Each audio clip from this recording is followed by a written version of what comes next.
Welcome to Kits and Wagers. We are talking Game Week 12 this week, sponsored by So Rare. Are you looking for NFTs that are both fun and of actual utility? Try So Rare, the largest NFT-based fantasy game. Collect, trade, compete with officially licensed digital cards of soccer players from over 180 clubs on So Rare. That's SORARE.com. I am Adam Zdroik, soccer editor at rotowire.com, joined with Chris Owen, who is not in his laboratory. What's going on? Hey Adam, nice to talk to you again this week. I'm running into some technical issues with some of my overhead lighting down in the laboratory. So I am sitting here at my kitchen table, unfortunately, but we're going to try to get the technical staff down there and maybe get some stuff figured out with my my string lights that happened to go out last night. Yeah, another week. We're back from the international break. Really excited to talk some soccer here, and specifically, what kit am I wearing this week? Well, we're going to get into this player is in a match that we're going to talk about shortly here, but I got a maybe 2018-ish, 2019-ish Leicester City kit here, Mr. Jamie Vardy on the back. It's always a part of Vardy, so this was a nice off-season scoop that I saw that the numbers made sense, and I was like, I love Jamie Vardy for the player that he is. So I went ahead and scooped this one, and it's actually been a pretty good use here. So that's what I'm rocking this week. And it looks like have you added some scarves to your background there? I'm seeing like I decided to mix it up. I love it.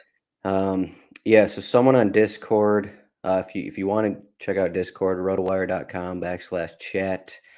But someone mentioned, I had some Laurel and Hardy masks on my wall, and they were freaking them out. So I had to swap them out. They were my grandfather's old masks, and I was showing them some respect. But I decided to mix it up, put the scarves up, and I guess we're going. I think this is the third straight week here for scarves and wagers. But I got Sociedad here, full Basque flag, so. Repping the Basque country, where I spent a couple weeks on my honeymoon. But Game Week 12, we had a nice break, and last week we talked about all of our winnings, and you ended the show with, what was it, USA plus 165 over Mexico. That I think it was plus 185 at least. plus 185. Okay. Yeah, So even better. I believe, I don't know how many that's in a row for you, but you hit that one. But prior to that, you also hit Southampton beat Aston Villa, which I believe is about plus 105. So how are you feeling going in this week? And you're on a little nice winning streak here. Yeah, I'm feeling better. We had a little bit of a cold streak to begin the season. I was maybe not focusing on the right things, but followed my heart the last few weeks, and it's led to some good results. Southampton, just so well versed defensively, and I feel like there's never any goals in that one. That one was pretty easy. And then what happens? All of a sudden I'm an Aston Villa fan. We got Stevie G at the helm. That was Dean Smith's last game in charge, so we kind of noted that on the pod that he might be on his way out. And then what happens? They kind of out of nowhere they hired Stevie G, so that was good. And then followed my heart on Mexico against the United States. That was a riveting match. U.S. looks good, and then as a letdown against Jamaica like 3 days later. So it is CONCACAF, and I'm happy to be back on this pod, and hopefully we make it maybe 3 in a row here. I mean, once I saw Mikel Antonio and Leon Bailey in the starting 11 for Jamaica, I got a little scared, and then Antonio just unleashed that shot from 30 yards out or something. So there were some. I'm not going to name names, but there were some people on Twitter that were like, Matt Turner would have saved that instead of Zach Steffen. And they're like, Matt Turner would have saved that. I'm like, okay. I don't think anyone was saying that shot. Let's run the tape back here and see how hard that ball was hit. Like, not many keepers are saving that one. I was just like baffled that people were like, yeah, that one's going to be saved. So Yeah, anyway. that reminded me of anything, just like Ronaldo when he used to, bust out from 40 yards out, just randomly just take a blast and just laser into the back of the net. It was kind of looked like that, actually. It was ridiculous. It was so well struck.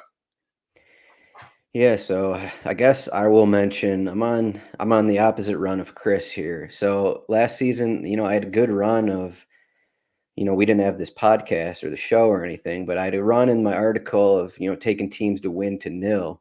And Chelsea has burned me two times this season, two times out of my last four picks. I think each match they've just dominated. I took them against Southampton and Burnley. So 2 weeks ago, they had 25 shots to Burnley's 5, and I don't know. It was kind of a goal out of nothing, and whatever. Right process, wrong result. We'll leave it at that.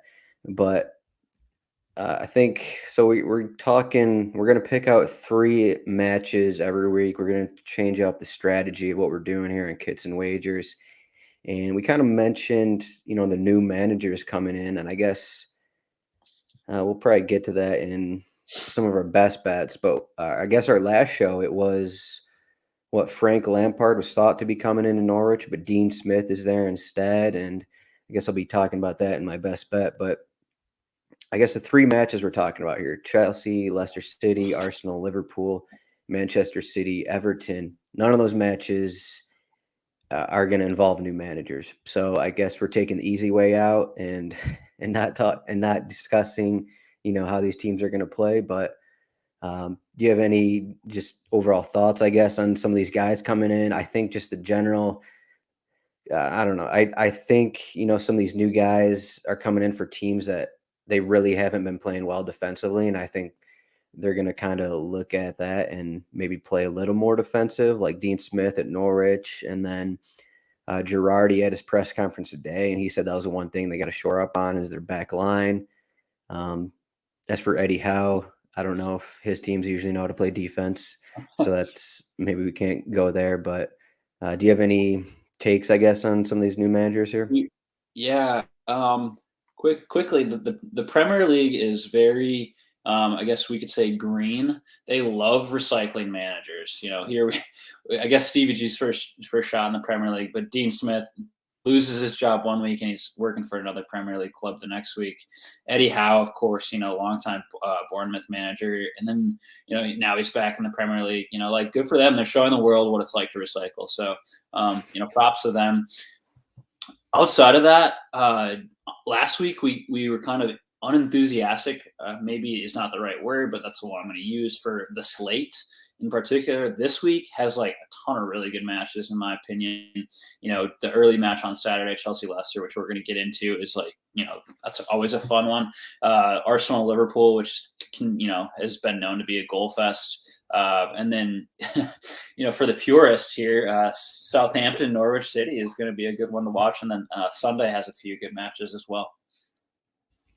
Yeah, so that first match, kick us off, game week 12 after the international break. So Chelsea minus 130 with Leicester at home as a plus 380 underdog. And if you're looking at goals, over 2.5 goals, minus 105. And I think the big thing here, at least one of the reasons I'm kind of scared of Leicester, is that they're not going to have Yuri Tielemans, who is, just their guy. He kind of runs the midfield, does a little bit of everything. So last season he started 37 matches. This season, the only minutes he's missed has been the 13 when he picked up his injury just before the break. So they do get Ndidi back, but I think just the absence of Tielemans I think that's going to affect them more than what looks to be another off week for Lukaku. I guess there'll be a late fitness test, but I doubt Lukaku starts on Saturday.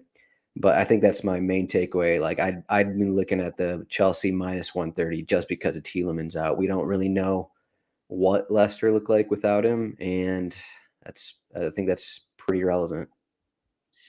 Yeah, I mean, he's been like super good for them this season as well. He's got 3 goals, 3 assists, at least across. I don't know. I guess one of those assists is coming out of the Europa League. So he's got 3 goals, 2 assists in the Premier League. He's pretty much like been their most consistent midfielder, with Ndidi missing a fair bit of time this season. And then, what's happened to James Madison, not particularly sure.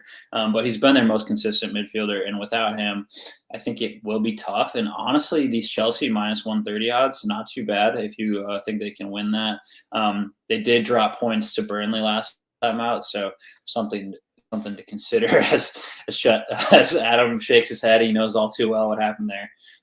But yeah, so I like Chelsea minus 130 here. They are traveling to Leicester City, but still, I mean, Chelsea top of the table, a little bit of room to spare there too. So I like them at minus 130, and I would even consider betting it. Yeah, minus 130 is not too bad.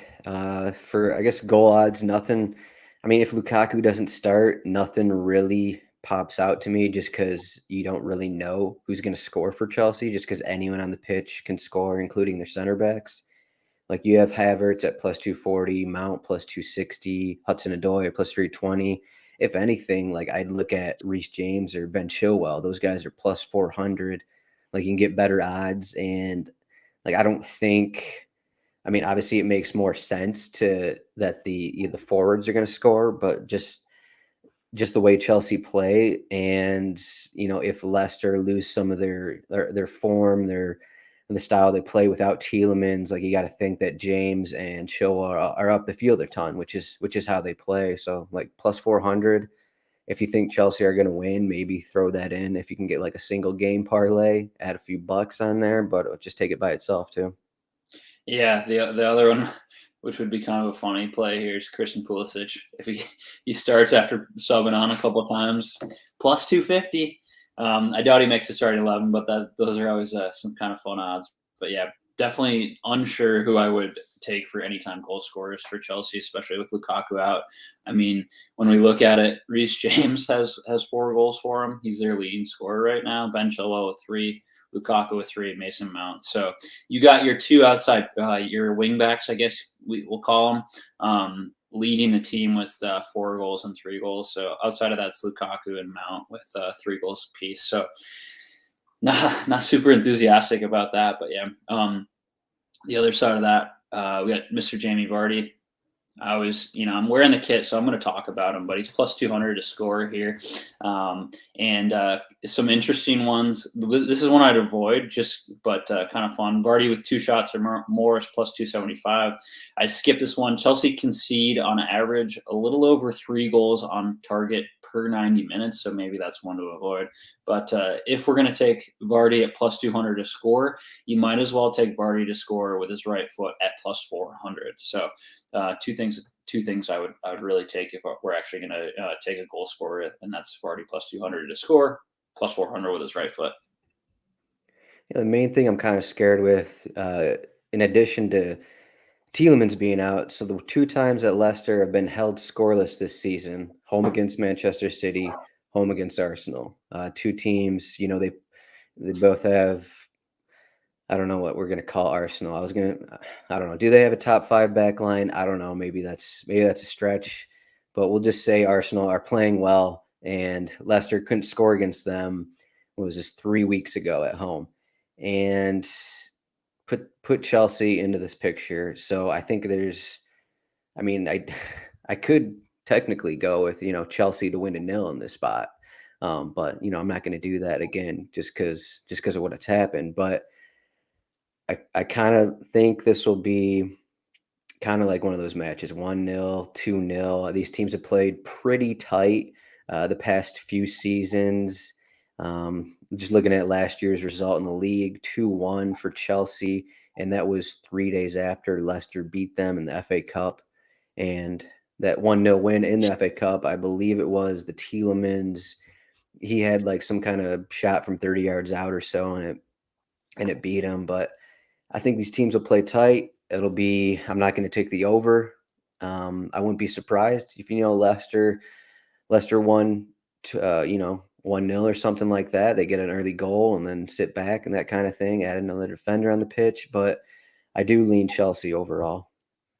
Yeah, no, I think that's fair. And Yep, totally agree with that. Funny thing to think about is Arsenal is a top five back line here. I think the most. I mean, what I use as a top back, the main stat is goals allowed.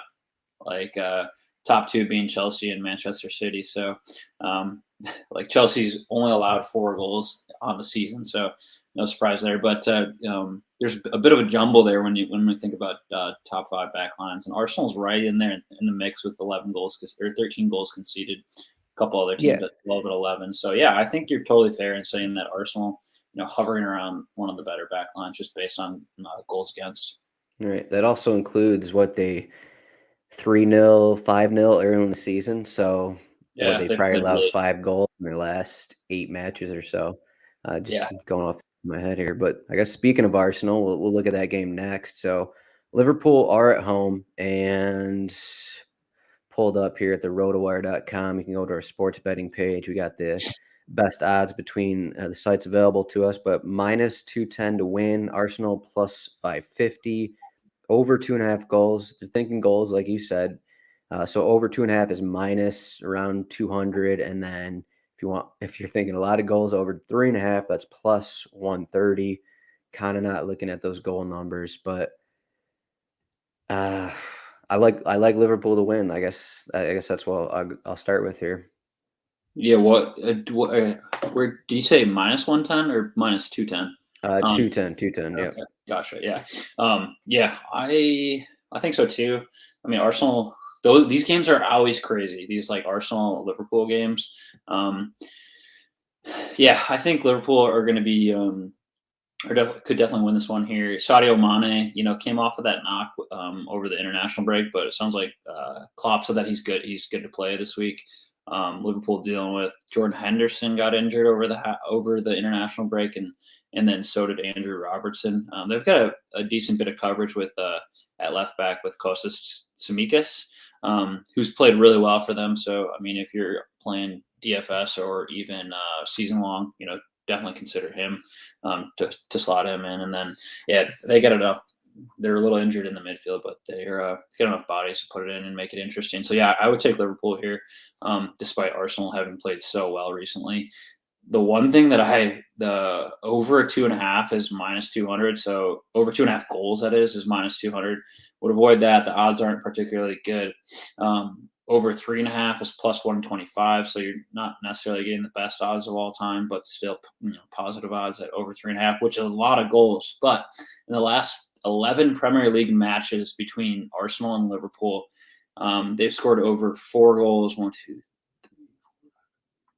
8 of the last 11 matches have been over 3.5 goals. So kind of interesting there. It's insane how many goals they've scored. That does date back to 2016. So bear in mind, there's always goals in this one. There's only been under 3 goals once in this matchup. So that's kind of my biggest takeaway is like, there's going to be a couple goals in this game. Yeah, so in my article, rotowire.com, that I put up this week, I threw Liverpool into a parlay with Manchester City. I like that one. But if you're just talking this game, if you don't want to, do a 2-day parlay because Manchester City plays Sunday, like you could take Liverpool to win and then the over 2.5 at the minus 200. And then that should equal about plus a little more than plus 100. So you're getting decent odds, Liverpool to win more than that. Um, I guess I wrote down here Liverpool over 2.5 goals at plus 130, but like if you can do the same game parlay, now I'm just thinking about it for them to win and for the over to be 2.5, that's probably the better route to go than taking Liverpool over 2.5 goals, just because it could be 2-1 or something, and that bet still hits, but the Liverpool over 2.5 doesn't hit. So definitely something to take into account. But I mean, the main thing that my takeaway from this matchup between Klopp and Mikel Arteta here. So last season, like we all know, Liverpool had their trouble, but they won these matchups in league play 6-1.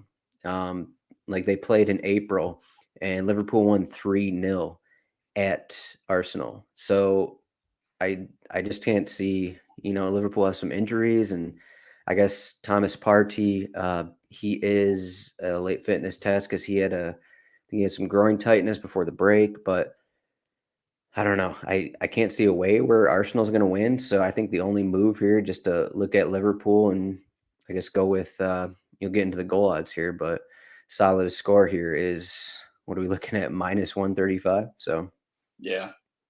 Yeah. I mean, I think we are like we we have to talk about Mo Salah and his goal odds. I feel like on a weekly basis, he's, as you mentioned, minus 135 to score. There's Sadio Mane is plus 140, Diego Jota's plus 130. So not nothing. The Salah goal odds are like right on that cusp of like what we consider decent goal odds. And then some fun ones that I always like checking out. If we're gonna take one guy to score, you might as well like kind of double down here. And Salah is plus 110 to score and for Liverpool to win. So that gets you into the plus odds rather than the minus 135. He is, however, minus 105 to score with his left foot, which is how he scores probably at least 2/3 of his goals. And then another one that's been interesting is that might be interesting is Diego Jota is plus 1,000 to score with his head. So pretty long odds, and if you're feeling froggy, might as well go with that one. I think Jota scored at least 2 goals with his heads that I can remember off the top of my head. Not sure where I specifically can go find that stat, but I know he scored a couple with his head in the early part of the season. So those are a couple fun goal scoring odds to consider for this Arsenal Liverpool matchup. is that what we're taking here? Jota to score with his head? Plus 1,000. Okay. Yeah, so I don't know what my favorite is here. So I did say the Liverpool over 2.5 goals. That's plus 130. So I put together the parlay Liverpool to win over 2.5 goals. It's minus 106, depending what odds you look at. So at least you're looking at even odds to bring down that minus 210 there for Liverpool to win. So I think that's probably something I'm going to look at instead of, I guess, in addition to taking my parlay that I was talking about, but. As for I don't see a reason to take Salah to score at minus 135 when you can just add the team win there to get plus 110. That only makes sense. Like Yeah. we already talked about how much we like Liverpool to win this, so might as well take that one if you want to take a goal scorer. But as for Arsenal, I don't want to take any of their goal scorers. Like if you think this is a high scoring match, if anything, maybe Bukayo Saka at plus 500. Otherwise, I have no interest in Aubameyang or Lacazette. They're plus 230, plus 250 respectively. I assume you have no interest in taking those either. No, I just don't know where it's going to come from. So yeah, I would skip over him. Gonna a little bit of a. Last time I talked so poorly about Arsenal, I got proved wrong. So that was, I think, game week 3 of this season, and I was kind of dragging Mikel Arteta through the mud there, and I think they've reeled off 8 straight unbeaten. So take it with a grain of salt, I guess. Yeah, so Chris is treading lightly on his disrespect of Arsenal. So Specifically, that's Mikel Arteta. that's the main reasoning here. It For might the be a next life game we want lesson. to talk. Yeah. For the next game we are going to talk about here, so it's Sunday. So it's kind of I think it's the first time we actually seen there's 8 matches on Saturday and then 2 on Sundays. But I guess that highlights, these Sunday matches a little more. Leeds are home against Tottenham in that later one. Or sorry, Tottenham are home to Leeds. But for this one, Manchester City, massive minus 650 favorite home against Everton. And you can get them -2 to win, -2.5 at plus 135, which I probably wouldn't do. I looked at Everton plus 1.5. That's plus 170 odds. So I don't like the way Everton are playing, but they have been playing more defensively I guess they've been better defensively than they were early in the season. I think they're leaning too much on their counterattack early in the season. But if we're just looking at their previous matches, they had that boring scoreless draw against Tottenham right before the break, which I don't think anything really happened in that match. Before that, they fell 2-1 at Wolves. They had that weird game against Watford in which they allowed 4 goals in, I don't know, the last 15 minutes. And then they lost home to West Ham 1-0. So just it really hasn't been working out for Everton without Calvert-Lewin in the lineup, and like that's not going to change against Manchester City. Um, so, like I said, I like the parlay. I think Manchester City are going to win. I'd probably take them. Instead of risking it and hoping Manchester City win by 3 goals, I kind of like the -2.5, and that's around -200. -1.5 is around -200, and that's the one I was going to parlay with Liverpool there, but I don't know. I guess we're kind of, I don't know, not we're not butting heads on any of these things here. Maybe we got to do a better job of games we disagree on, but I assume you're not going to be betting Everton in this matchup. No, definitely not.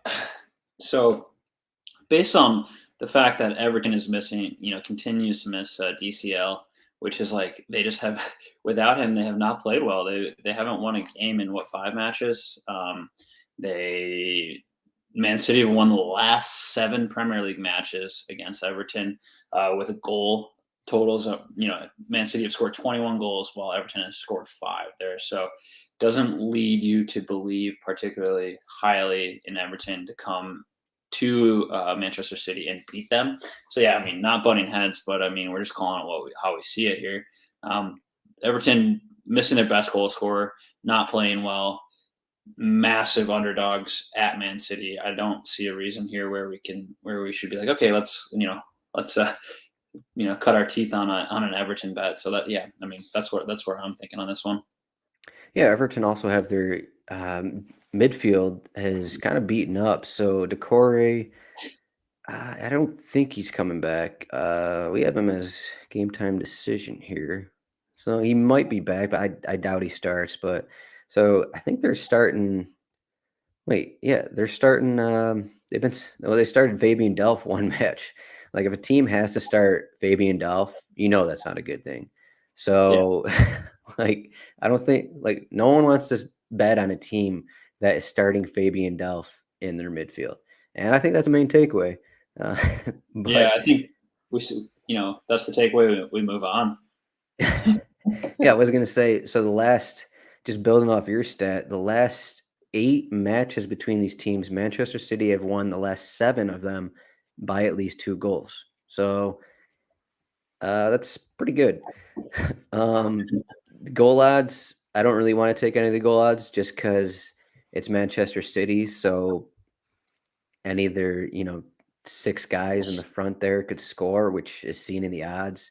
So you got Foden +120, Gabriel Jesus +125, De Bruyne +135.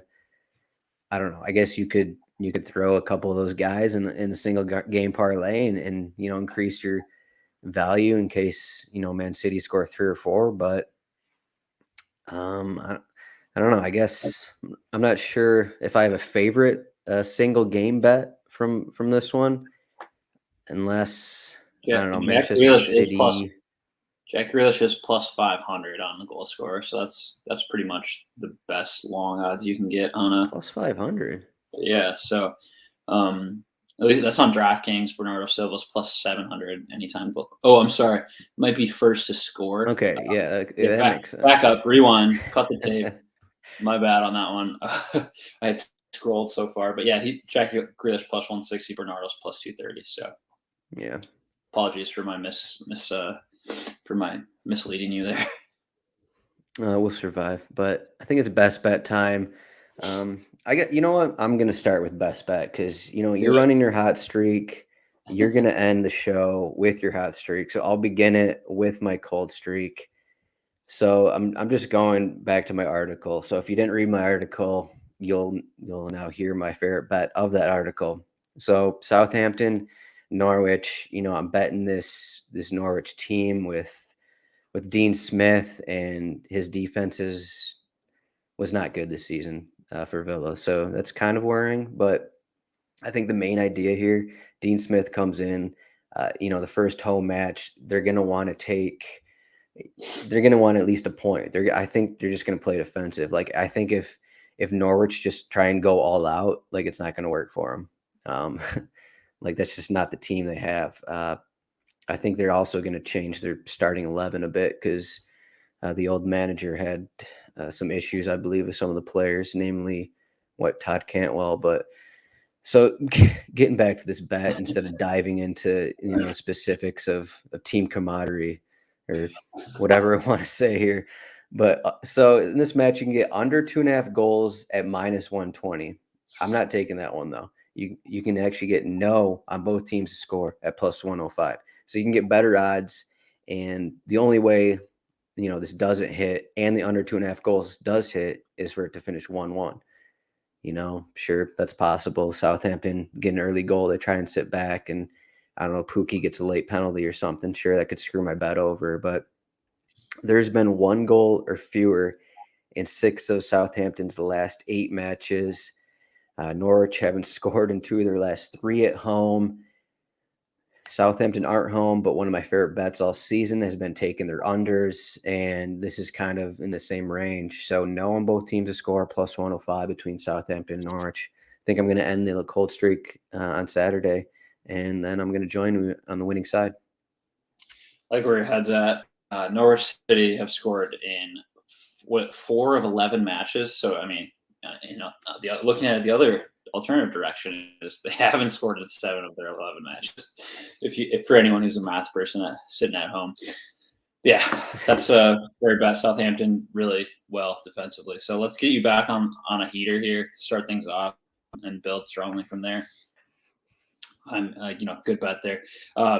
Yeah, I guess, now that you've gotten us out here, I'll dig into mine here. As I mentioned, this is a fun game week.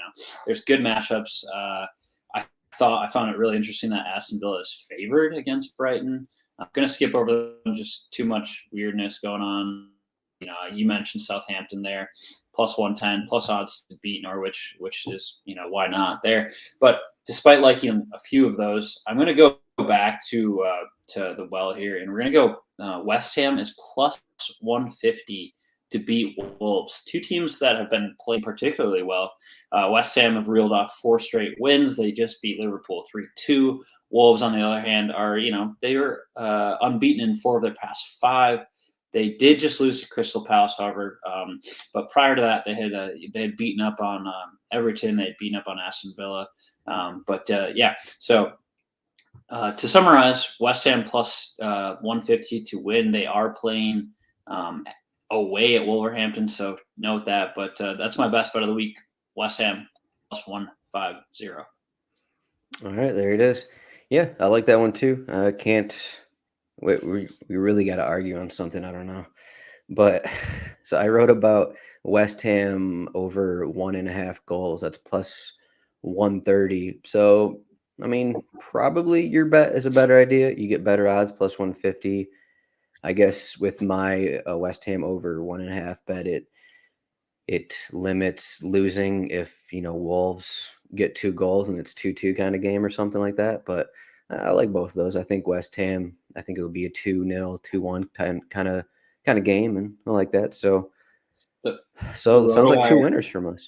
Yeah, I'm hoping so. The RotoWire Kits, Scarves, and Wagers podcast. Come for the kits and the scarves, stay for the groupthink. That's right. We might have to change. If I don't win this week, I'm just gonna dispute everything you say next week, and we'll see what happens. But speaking of next week, so it's Thanksgiving week over here in the States, so we're not going to be on Thursday. I think we're doing our show on Wednesday.